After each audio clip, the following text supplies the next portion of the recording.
उस बैसाख के महीने में पार्थिव शिवलिंग के निर्माण का, उस शिवलिंग का विसर्जन कर दो।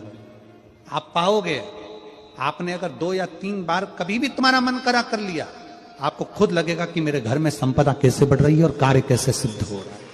शिव आराधना में भगवान शंकर की, शिव भक्ति में भगवान शंकर की अविरल भक्ति में पार्थिव शिवलिंग का निर्माण और पार्थिव शिवलिंग की पूजन हमें बल प्रदान करती है। उस शिवलिंग का विसर्जन कर दो। आप पाओगे, आपने अगर 2 या 3 बार कभी भी तुम्हारा मन करा कर लिया, आपको खुद लगेगा कि मेरे घर में संपदा कैसे बढ़ रही है और कार्य कैसे सिद्ध हो रहा है। शिव आराधना में भगवान शंकर की, शिव भक्ति में भगवान शंकर की अविरल भक्ति में पार्थिव शिवलिंग का निर्माण और पार्थिव शिवलिंग की पूजन हमें बल प्रदान करती है। मिट्टी का पार्थिव शिवलिंग का निर्माण जब हम करते हैं तो दुनिया के लोगों को लगता है कि हमने शिवलिंग बनाया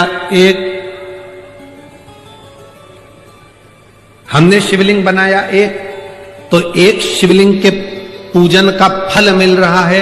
ये दुनिया के लोगों को लगता है कि एक शिवलिंग के पूजन का फल मिल रहा है, पर शिव महापुराण की कथा कहती है पार्थिव शिवलिंग का निर्माण करना और उसकी पूजन करना, उसका मतलब है पार्थिव शिवलिंग को बनाने में जो मिट्टी हम एकत्रित करते हैं, उस मिट्टी में जितने जितने बारीक बारीक कण होते हैं, एक एक धूल का कण, मिट्टी का कण जितने एकत्रित होते हैं शिवलिंग को बनाने में, आप शिव जी का जब स्नान कराते हो, पूजन कराते हो, बेलपत्र चढ़ाते हो, तो जितने मिट्टी के अंदर बारीक बारीक कण होते हैं जिससे जुड़कर पार्थिव शिवलिंग का निर्माण होता है, वो 1000 करोड़ शिवलिंग की पूजन एक साथ हो जाती है। एक ही बार में उतना फल हमारे खाते में चले जाता है, उतना शंभो शिव लिंग का निर्माण किया जाता है।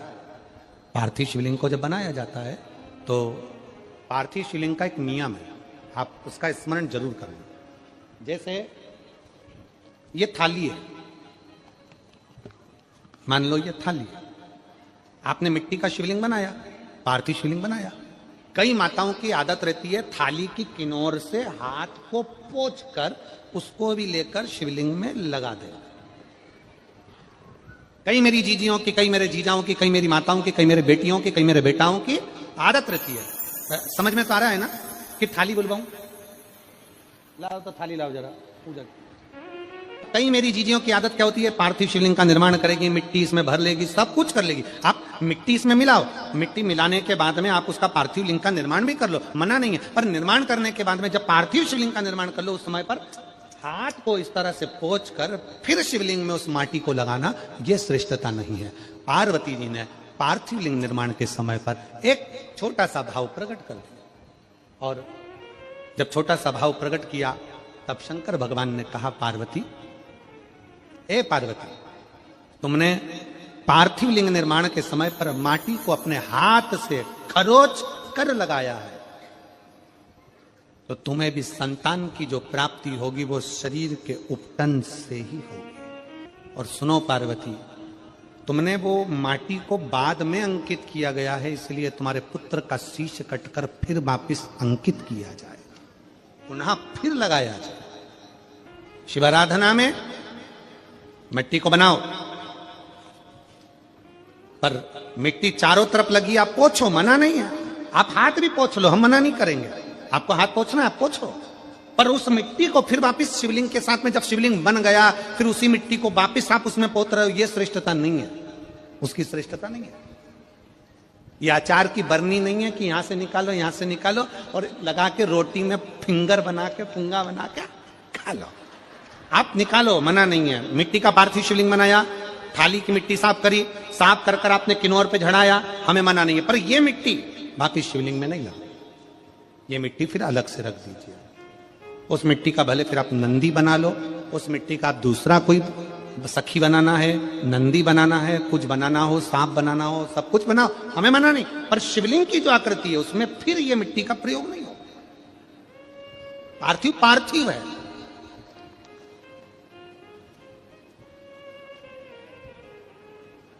क्यों एक बार बोला शिव महापुराण में आपने सुना होगा, हमने कहा कि गमले में भी पार्थिव शिवलिंग का निर्माण कर सकते हो। गमले में कैसे?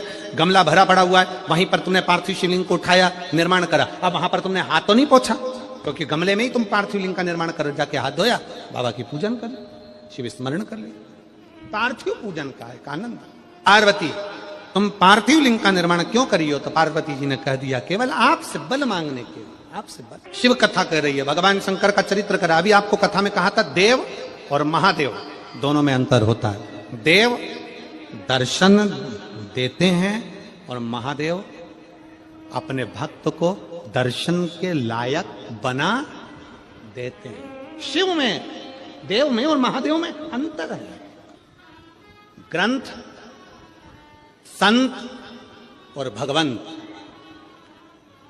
तीन को पकड़ने का प्रयास करो। क्या क्या? सब बोलो। ग्रंथ, संत और भगवंत। आपके नजदीक में जितने शंकर के मंदिर हैं, जहां आप एक लोटा जल चढ़ाने जाती हो ना, एक लोटा जल चढ़ाने के लिए शंकर के मंदिर में जाती हो, तो घर से जब एक लोटा पानी भरो,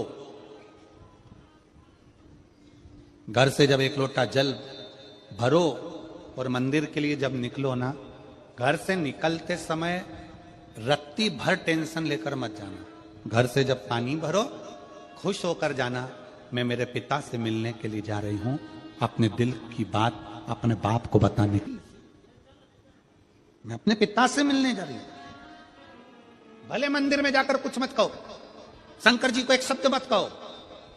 तुम जो लोटा भरकर पानी लेकर जा रही हो ना, वो लोटे का जल शंकर को चढ़ाते से ही शंकर जी समझ जाते हैं कि तेरे जीवन में दुख कितना है।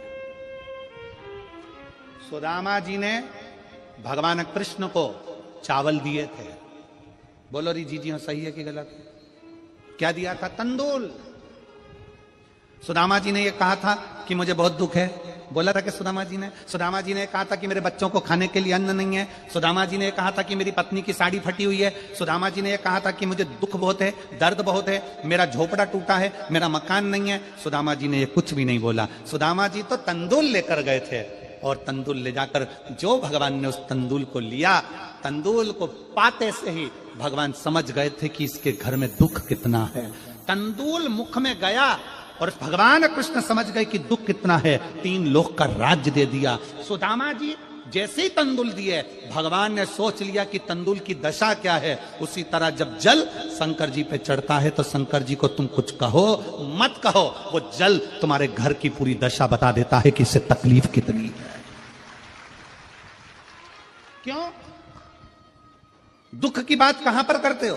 तकलीफ की बात कहां करते हो? कष्ट की बात कहां करते हो? सारा घर का मनन चिंतन कहां पर होता है? रसोई घर में। सारा मनन चिंतन कहां होगा? रसोई घर में। देवरानी जेठानी बात कहां करेगी? रसोई घर में।